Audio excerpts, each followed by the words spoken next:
নমস্কার।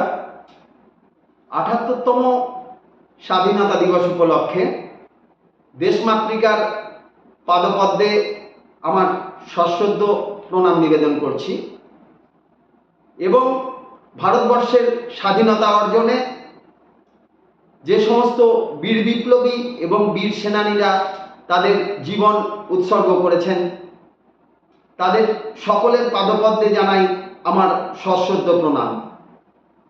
স্বাধীনতা দিবস উপলক্ষে আজ আমি একখানি কবিতা পাঠ করছি। কবি আব্দুর রহমান রচিত কবিতা হে স্বাধীনতা। স্বাধীনতা তুমি প্রিয় নেতাজির রক্তে ভেজা আজাদ হিন্দ, প্রিয় বাপুজির রণহুঙ্কারে ভেঙে দেওয়া ওই ব্রিটিশ নিন্দ। স্বাধীনতা তুমি জওহরলালের ভাবনায় ভরা নতুন দেশ, বল্লভ ভাই দেশবন্ধুর স্বদেশী আনার এক স্বদেশ। স্বাধীনতা তুমি দীপ্ত কণ্ঠে ক্ষুদিরামের ওই ফাঁসির গান, বিরসা মুন্ডার ভীষণ ক্ষোভে ফেটে পড়া এক উলগুলান।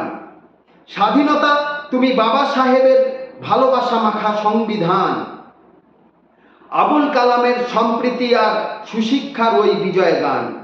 স্বাধীনতা তুমি ভগৎ সিংয়ের গুলিতে ঝাঁঝরা ব্রিটিশ বুক, বিসমিলের ওই রণহুঙ্কারে নির্ভয়া ওই তরুণ মুখ।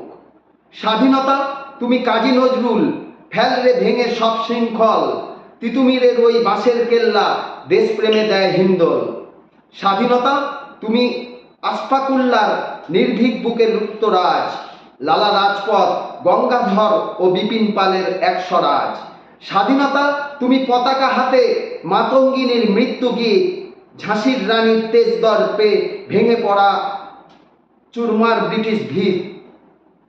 স্বাধীনতা তুমি গুলবাগিচায় ফোটা এক ঝাঁক প্রেমের ফুল, আফগান দেশের এক তরুণীর হাওয়ায় ওড়া মেঘলা চুল। স্বাধীনতা তুমি বুকের মাঝে পুষে রাখা এক উত্তাল ঢেউ, হবে খান খান ভেঙে চুরমার সে ঢেউ যদি থামায় কেউ, হবে খান খান ভেঙে চুরমার সে ঢেউ যদি থামায় কেউ। নমস্কার।